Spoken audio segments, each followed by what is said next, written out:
everyone. Hope everyone's safe and well. And we thought we'd come to you with what's happening in footy from what we've seen. How are you today, Reggie? I'm very well, thank you. And there's not much happening. No, look, there's little snippets. We're getting thrown little bones every day, aren't we? I think it's well organised, isn't it? In that way, it's a very good ploy by just throwing out little bits every day, so everyone keeps an interest rather than throwing something out once a week. So I understand why they're doing it, but it's frustrating. It is, but it's out of our hands, I guess. All we can do is just keep an eye out what they're doing. They had a meeting today, obviously. The heads of the NRL, Landies, and Channel 9. Apparently it went well. They've had a bit of a fallout of late. They've got another meeting coming up later this week with the bosses of Fox as well. Talk about potentially, what they can do as far as broadcasting and everything else. But at the moment, we're still none the wiser. Look, let's get into what we can sort of talk about, I guess. And we had a look at the potential, what they could be as far as what type of competition it could be. You've crunched a few numbers there, Poindexter. Do you want to let us know what you came up with? What I did was I've only done a 16-round draw. I originally did the 25, but the 25's there anyway for everyone to see, and that goes till the end of November.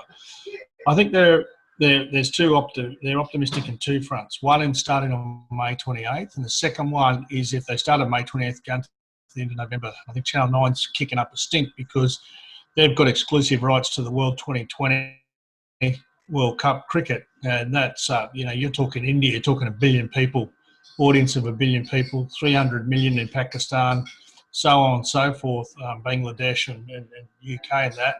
So it's worth a lot of money to the World Cup cricket. So I don't think they'll necessarily agree with finishing the comp in mid to late November. So I based it on a 16-round comp with so everyone plays each other once, and then local derbies to finish it off. And then a week in the middle somewhere there for either one state of origin and the rest being internationals or all internationals. So anyway, we'll give that to the viewers in the next couple of days. All right, yeah. And that still finishes, that 16 rounds still finishes in the October long weekend. Yeah, sure. I think that's going to be, potentially the most realistic and fair way of doing it, I suppose. Every team plays each other. There was talk about the retaining or the taking of points. I see Uncle Nick came out, and I don't know if it's the actual verb, but he said he demanded the points. Nick Politis from the Roosters. I'm not sure if he'd be demanding that the points be banished if the Roosters had won their first two games. However, it just adds a bit more, drama to it. Already pretty drama-filled sort of year, doesn't it? Yeah, the big boys have come out to play, haven't they? You got Politis talking. You've got Belandy obviously talking. Phil Gould's throwing his 18 cents worth, $25 worth, or whatever you want to call it. But yeah, Phil's sticking up for Channel 9 rather than looking at the game as a whole. And everyone else seems to have their head screwed on a bit better than him, in my opinion. I see today Canterbury captain Josh Jackson, we're both big fans of. He came out and said it would be nice if all the points were eradicated, but he said that wouldn't be very fair because they're obviously on 0 points. So it's interesting what the players and the coaches and everything else want. A couple of interesting things coming from it. Quade Cooper yesterday put his hand up and said he would. It's always been a dream. He wanted to play NRL. He's obviously training. He's up in Brisbane. He's training at Red Hill with Tavita Pangai Jr. at the moment. He's looking fit and everything else. He played rugby league as a junior, but there's talk, potentially of guys like him who are mercenaries, the Quade Coopers, the Sonny Bills, the Israel Folau's. Their competition looks like, if NRL comes a bit earlier, their competitions would be suspended in, much more long-term Japanese rugby and English rugby league. They're to put bums on seats. Yeah, white noise. It's just white noise to me.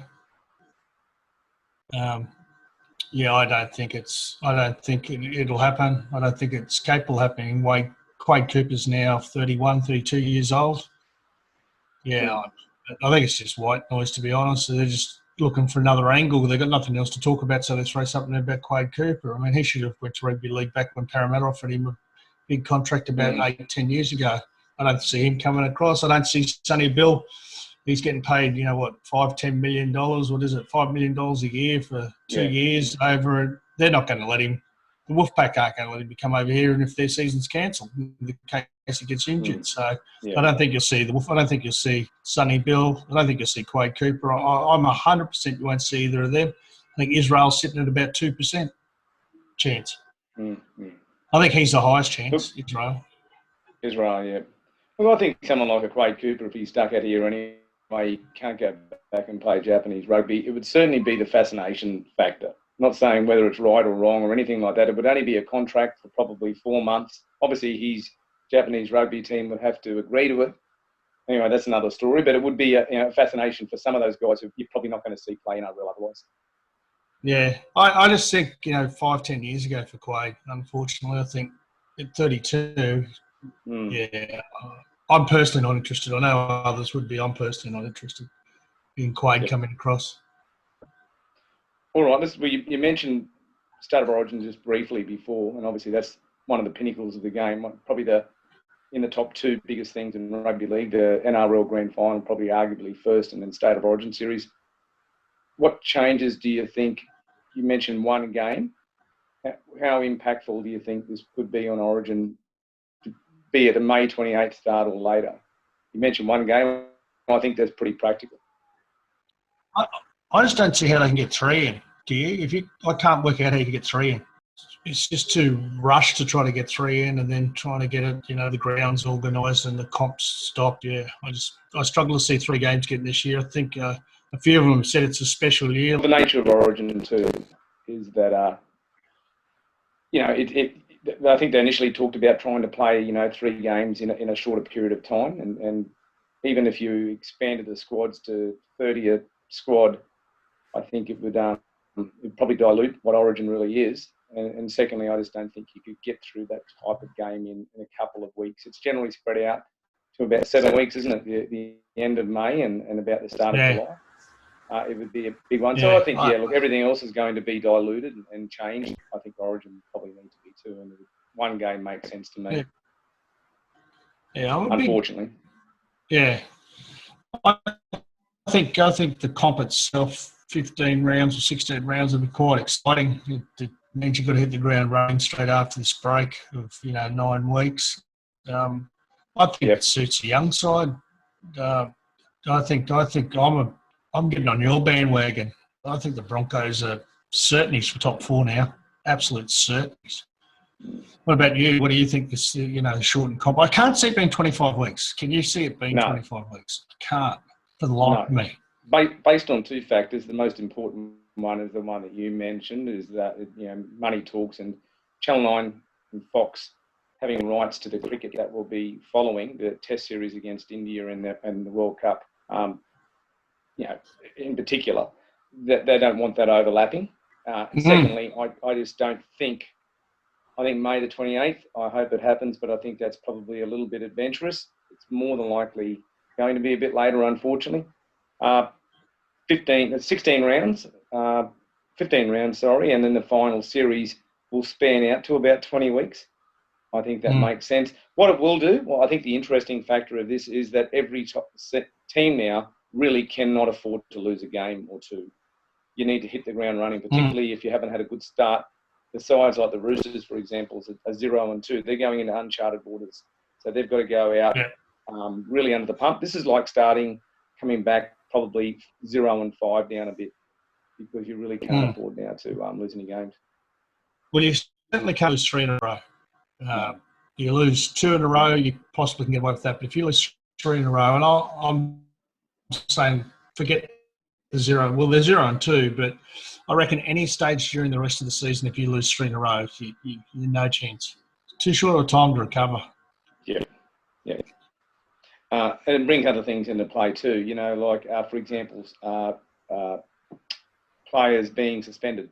Do they review that? Whereas a player, maybe a certain point system, you might have gotten 5 weeks in a 25-round competition. Do they look at that and say, okay, we're going to now change that? I don't know. Would that 5 weeks now be 2 very weeks? Good point. Perhaps? Very good. I think Steve, that the lesser will remain about the same. Do you know what I mean? 5 weeks, probably more like 3 weeks, like as in. But I think the 1 week should still be a 1 week and 2 weeks, 2 weeks. But yeah, you've probably got to look at a 5 week and say, well, that's a bigger hit than normal. Yeah. So obviously these are a number of questions they've got to nut out. Look, just on another note is that Anastasia Palaszczuk has come out and poured a bit of cold water on the concept and said, look, the Queensland teams would need to be basically, if they're not based in Queensland, the whole box and dice wasn't based in Queensland, they were coming to and from other parts of Australia, they would have strict quarantine rules imposed on them, as everyone else has. So that would make it not playable for those guys. So the heads of the Titans have come out and said, we're happy to be based wherever you put us, as long as we can play football. I'm sure the other clubs would do the same. So that's another difficulty, I guess, as well. Yeah. Anyway, I think we've been given the wind-up by EP based on our connection tonight. The one thing, Hamo, that I'm really happy with is at least they've put out a date. I reckon it's better doing the way they've done it by putting out a date, because you can always change that, but at least it puts something out there. It's rather than just, when are you going to come up with a date? Look, it's still 3 weeks away from them starting to train together, or 4 weeks. Who knows what will be like then? Yeah.